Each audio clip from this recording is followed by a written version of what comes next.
আরেকটা হাদিস মাথায় নিয়ে নেন, আজকে সারা ওয়াজ ভুলে গেলে এই ওয়াজটা ভুলেন না। কি হাদিস? নবীজি বলছেন, তোমাদের সামনে, হে আমার সাহাবীরা, তোমাদের সামনে এমন একটা যুগ আসছে, ওই যুগে আমার সুন্নতকে ধরে রাখাটা হাতের মধ্যে আগুন ধরে রাখার মতো। আমি অনেকদিন এই লেকচারে এই হাদিসটা বলেছি। তোমাদের সামনে এমন একটা কঠিন যুগ আসছে, জামানা সবরিন, সবরের যুগ, কঠিন যুগ। ওই যুগে ঈমান ধরে রাখা, মানে আমার সুন্নতের উপর থাকা, হাতে আগুন ধরে রাখার মতো হবে। ওই যুগে যদি তোমরা আমার একটা সুন্নতকে জীবিত করতে পারো, সমাজে একটা সুন্নত মরে গেছে, ওটাকে আবার জীবিত করতে পারো, তাহলে 50 জন শহীদ সাহাবীর নেকি পাবো। হাদিসটা বুঝবেন?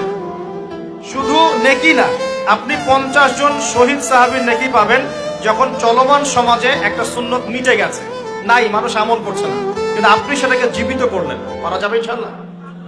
একটা দেখাচ্ছি, যেমন সাহাবীদের যুগে মানুষ মসজিদে ঢুকলে কি করতো জানেন? আগে 2 রাকাত নামাজ পড়তো। কি করতো?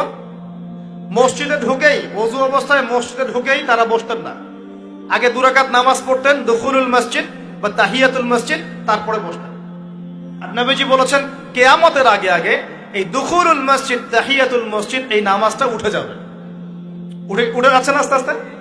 মসজিদে ঢুকলে মানুষ ধাপ করে বসে পড়ে, তাই না? মানুষ ভুলেই গেছে এটা সুন্নত।